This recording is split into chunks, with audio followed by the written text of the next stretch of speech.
હાલો મિત્રો, એક સારી એક શરૂઆત કરી છે વ્લોગની, એ પણ બગદાણા ધામ, જે અમે અત્યારે ત્યાં જ રહી છે બગદાણા. તો આજ તમને બતાવવાનું છે બગદાણા ધામ, પણ કઈ રીતનું આ 14 છે, પૂનમ છે કાલ સવારે, એટલે આજ આખી રાત ખુલ્લું રહે. તો તમને બતાવી દઉં બધી જગ્યા, અને આ મંદિરમાં બધા દર્શન કરાવવાના છે. એટલે આજ વિડીયોમાં રહેજો. હું તમને ફેસ નહીં બતાવું મારું મોઢું, પણ આજ તમને ઓનલી ફોર એક તો મંદિર જ બતાવવાનું છે. આજ મંદિર રાતના સીનનું કેવું લાગે છે, બધી જગ્યાએ હું તમને બતાવી. હાલો તો જાય અંદર. હવે હાલો તો પહેલાં એન્ટ્રી કરવી છે ગેટની અંદર. આશ્રમ મેન જે બાપા સીતારામ જે ગેટ છે લખેલો છે ને, ત્યાં અંદર જાય. આ બધું દેખાડી દો. પબ્લિક બધું હાલીને લઈને આવે છે દર્શન કરવા. તો બતાવી આ જો બધા ગેટમાં ઊભા છે, ગામના છે, સેવકો છે બધા. અહીંયા બધા ધ્યાન રાખે, ચપ્પલ પહેરીને કોઈ અંદર ન જાય એના માટે છે. આ લોકો બધા ગામના છે, તો ઉત્સાહ કરે છે, મજા આવી ગઈ. હાલો બાપા સીતારામ, તો હાલો અંદર આવી ગયા છીએ બધા અમે દર્શન કરવા. બધા તો નથી, હું એકલો જ છું અત્યારે, વિડીયો બનાવવા જ આવેલો છું. મેં તો આ બધું બતાવી જગ્યા નોખી જગ્યાએ. આ બધું પબ્લિક છે ને ઘણું ખરું હાલીને આવેલું છે, અને 14 છે એટલે આખી રાત પબ્લિક રહેવાનું છે. હવે હાલો અંદર જઈ મેન મંદિરે. પહેલાં અન્નપૂર્ણા શરૂઆત કરી દઈએ છીએ. પહેલાં અન્નપૂર્ણા માતાનું મંદિર કહેવાય, જે અંદર કરતા જ આવે છે. તો ત્યાં દર્શન કરી લો બધા લોકો, જોઈ લો. નામ પણ લખેલું છે અન્નપૂર્ણા માતા. ત્યાં પહેલાં દર્શન કરાવી દઈએ, પછી જ આવી છે કાળા ભૈરવ દાદાના મંદિરે. પછી જઈશું આપણે મેન જે મઢુલી કહેવાય બાપુની, ત્યાં બાપુ રહેતા ને ત્યાં જાઓ. પહેલાં પબ્લિક તમે જોઈ લો બધું બેઠું છે. હરેક ધામમાં જાઓ એટલે પહેલાં મંદિરને જાઓ એટલે કાળ ભૈરવ દાદાનું મંદિર તમને બતાવશે. અને કાળ ભૈરવ દાદા હોય જ તે, એ રક્ષા કરવા માટે બેઠેલા છે, એટલે તમને ત્યાં દર્શન કરાવી દે. હવે જઈએ છીએ અંદર દર્શન કરવા મેન જ્યાં બાપુની મઢુલી કહેવાય જોની, ને બાપુ રહેતા ત્યાં. ને અહીંયા સુંદર કાંડ હાલે છે ભજન, તમે સાંભળો છો, તમને અવાજ આવતો જ હશે. એટલે મેં તમને એ સંભળાવી ઘડીક સાંભળો, દર્શન કરી લો બાપુના. પહેલાં અહીંથી શરૂઆત કરી, પછી મંદિરમાં જાઉં, બધી જગ્યાએ જાઉં, બતાવશું તમને લોકોને. બધી દર્શન કરી લો, જોઈ લો પબ્લિકની ભીડ કેટલી છે. જે રાતનું 11 વાગ્યા છે તો એટલી જ ભીડ છે અત્યારે, જોઈ લો તમે બધી. બાજુનું મંદિર છે જે આ જે બાપુ બરેન્દ્ર બાપા છે ને, દેવલોક પામ્યાથી એની સમાધિ આપેલી છે અહીંયા, એ બાજુમાં જ છે મંદિર. ત્યાં પણ દર્શન કરી લો. આ સમાધિ મંદિર કહેવાય. બધે દર્શન કરી લેવાના છે આપણે. આજે હજી અંદર જવાનું છે ધ્યાન મંદિર પાસે, તો ત્યાં પણ જઈ આવ્યા અંદર. હવે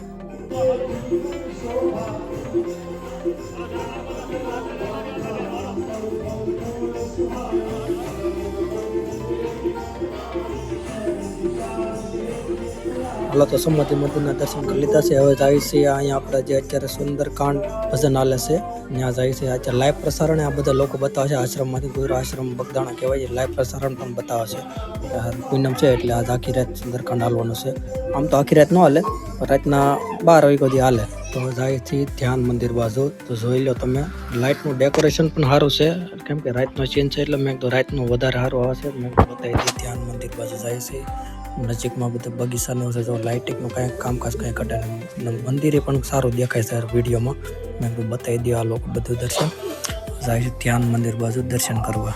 હાલો બધા સબસ્ક્રાઈબર લોકો દર્શન કરી લો, ફ્રેન્ડ લોકો દર્શન કરી લો, બધા લોકો જોઈ લો. ભાઈ પબ્લિક ત્યાં છે ને આ બધા બાજુ ઊભા છે ને, બધા બદલામાં એમ કહે છે બાપુ દેખાય છે. આપણે ત્યાં પણ બતાવી દઈએ આગળ ઝૂમ કરી. પહેલાં મેં બધા દર્શન કરાવી દઈએ છીએ. જોઈ લો ભાઈ પબ્લિકનું, ભાઈ દર્શન કરવાનું, ભાઈ ભક્તોની ભીડ કાંઈ ઘટે નહીં એવી ભાઈ ભીડ છે ભાઈ. કેમ કે પૂનમ રહીને એટલે ભાઈ પબ્લિક તો આવવાનું જ હતું. દિવાળી મહિનાનું વેકેશન પણ કહેવાય. હાલો તો આગળ જાય. વડલામાં બતાવી દઈએ છીએ, બાપુની આકૃતિ દેખાય છે વડલાના થડિયામાં. અમે ઝૂમ કર્યું છે, પણ હવે તમને જો બતાતું હોય તો જોઈ લેજો. હું તો મારી રીતના મેં ઝૂમ કર્યું છે. હવે ઘણા ખરાના અલગ અલગ જગ્યાએ બધા, હું કાંઈ મારી રીતના ઝૂમ કરીને બતાવું છું કઈ જગ્યાએ બધા પબ્લિક તો બધું જોવે છે એની રીતના. અને મિત્રો ખાસ આ વખતે તો છે ને, મેં જે વિડીયો બનાવું છું ને, કોઈ પણ જાતનો કટ વિડીયો નથી. જે છે એ બધું વિડીયો તમને આ વખતે બધું બતાવી દઉં. એક પણ ચીન મેં કટ નથી કર્યો. જે ફોનમાં ઉતરે છે એનો એ જ વિડીયો હું આ વખતે આમાં નાખું છું. એટલે તમે વિડીયોમાં રહીજો ને વિડીયો પૂરો જોઈજો. આખું બગદાણા જેટલું મંદિરમાં જેટલી જગ્યા છે ને મંદિરની બધી બતાવી દે. જમણવારે બતાવી દે, દિવસનું છે બતાવી દે.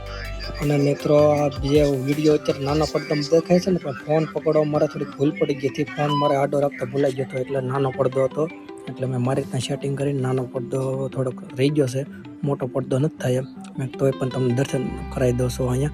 હવે જાય છે મેન મંદિર આપણે અંદર. પહેલાં બધું નજીકનું બતાવી દઉં છું તમને. આ બધું બગદાણા જે લોકો આવતા હોય ને, એને ખાસ જવાનું જે ઈચ્છા હોય ને, તો આ મંદિર આપણે રામજી મંદિર કહેવાય. આરસનું આખું મંદિર છે. આમાં કાંઈ ઘટે નહીં એવું વસ્તુ છે બધું. મેં કીધું તમને પેલા નિરાયતે બહારથી જ બતાવી દો, પછી અંદરે બધું બતાવીશ. કઈ જગ્યાએ હાલો, કઈ જગ્યાએ ઉતારો, બધા સીન લીધા છે, બધું તમને બતાવી દો હમણાં આગળ. તો હાલો તો અંદર આવી છે, મંદિરની અંદર પ્રવેશ કરું છું. અને જે આ મૂર્તિ દેખાય છે ને બાપુની, આખી ચાંદીની મૂર્તિ છે. મૂર્તિ પ્રત્યક્ષ હતી ને ત્યારે અમે નાના હતા, અમને એ એટલું સાંભળે છે કે આ મૂર્તિ આખી ચાંદીની હતી ક્યારનું કહેવાતું મૂર્તિ પણ કાંઈ ઘટે નહીં એવી છે. અને ઉપર જો ઝુમર બધું તમે નજારો જોઈ લો મંદિરને બધે ફરતે ફરતે બધું બતાવી દઈએ છીએ અમે લોકો. હવે જવાનું છે રામજી મંદિર ઉપર. પહેલાં મેં કીધું અહીં દર્શન કરાવી દઈએ બાપુના. તો હાલો જોઈ લો આ બધી મૂર્તિની કળા બધી છે. આ મંદિરમાં બધી કળાકૃતિ કરેલી છે દિવાલમાં બધી જોઈ લો તમે. હાલો તો મિત્રો બાપુના દર્શન કરી લો અંદર. હવે અમે બીજી જગ્યાએ બતાવું છું, હજી બગીચામાં બતાવું છું અંદર બીજે દાદરે બધું પહેલાં દર્શન કરી લો બાપુના. આ મૂર્તિ છે ચાંદીની છે આખી મૂર્તિ. હવે પછી જવાનું છે હજી રામજી મંદિરમાં. મેં કીધું પહેલાં તમને અહીંયા બતાવી દઈએ. પછી ઉપર ચડ્યું અમે દાદરે ક્યાંથી ચડ્યું તો ઘણા ખરા ભક્તોને ખબર જ છે આ મંદિરમાં ક્યાંથી ચડવાનું. આજુબાજુ ન જોયું હોય તો તમને અત્યારે અમે વિડીયોમાં જ બતાવી દઈએ છીએ. મેં કીધું પહેલાં વિડીયો નિરાતે જ આટો ઉતાર્યો છે. મેં બધું લોકો જોઈ લઈ ને ક્યાં કઈ રીતનું મંદિરમાં ક્યાંથી જવાનું કઈ રીતનું છે. ઘણા ખરા ન આવ્યા તો તમને વિડીયોના માધ્યમથી અમે દર્શન કરાવી દઉં બાપુના. હાલ તો જાય છે રામજી મંદિર બાજુ. તો ઉપર ચડવી છે સાળી બધી આરસની છે બધી, અને આખું આરસનું જ મંદિર છે. એ બધું આ લોકો ઘણા ખરા લોકોએ દર્શન નથી કર્યા બાપુના ઘણા ટાઈમથી. મેં તો આપણે વિડીયોના માધ્યમથી બતાવી દેવાનું છે આ વખતે બધું. તો આ જો પહોંચી ગયા છે હવે રામજી મંદિર ઉપર. પહેલા માળ છે ત્યાં મંદિરની અંદર છે. એકદમ સુંદર નજારો છે, કાંઈ ઘટે નહીં એવો. બધા ભક્તો દર્શન કરે છે. શ્રી રામ લક્ષ્મણ જાનકી હાલત કરી લે દર્શન બધા લોકો અહીંયા. તો મિત્રો આશા છે કે તમે બધા લોકોએ મંદિરના દર્શન કરી લીધા છે. હવે મળશું આગળના નેક્સ્ટ વિડીયોમાં, કેમ કે અત્યારે આટલો જ વિડીયો છે. હવે આગળનો ભાગ એક મૂકશું તો ઘણા બધા દર્શન કરી લો અને વિડીયો સમાપ્ત કરીએ છીએ. ને થોડાક સીન બતાવી દઉં ફોર વ્હીલને બધું, પણ નેક્સ્ટ વિડીયોમાં આવશે. હાલો તો બાપા સીતારામ, જય માતાજી, જય હનુમાન દાદા.